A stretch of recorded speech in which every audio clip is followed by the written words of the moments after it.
Oh. Hey.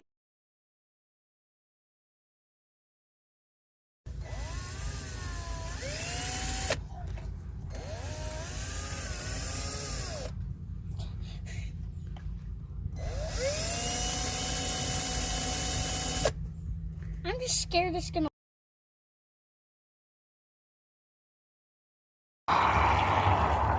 Okay, go get Ava. Ava gets to do some.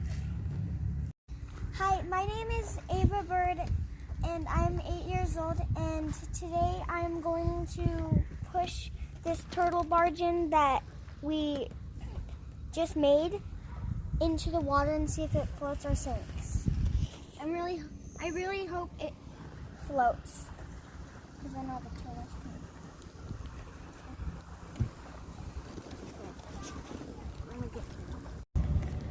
Okay guys, are you ready? This is the big reveal.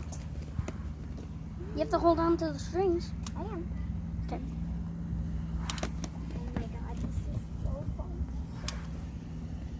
Ooh. Ooh. Push it in there. Oh, it's gonna float. Oh yeah. Woo! I'll knock these down for you. We did it. 1, 2, 3. There it is. Oh my god! We did it, guys! Oh my goodness. It actually floats. It's We used a plastic bottle and then some bin This is so with another bin, and then we used some foam, expanding foam, and that seems to do the job. So if you're ever looking for a turtle barge, here's a design that might give you an idea. From scratch. This is crazy. Oh my god. Looks amazing.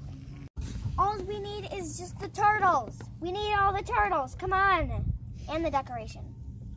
Come on. We need a handful. Well, yeah, later. Right now, we need turtles right now. Yes, we do. Not later. Yeah, I know, but they'll come later when we're See how not fast here. it happens? This is why I didn't want to swim, Mom. So, here you see at the bottom, it's not too pretty, But but it gets the job done. it gets the job done, apparently. We have some Tupperware, you see, and Plastic bottle. some plastic bottles for the air pockets to make it even more better for floating, and some expanding foam. That helps it a lot to float. That's mostly what you And use. I can't believe it worked, because when we had this all done without this bottom, it was heavy. So I'm really excited now. I can't believe it worked. Hopefully the turtles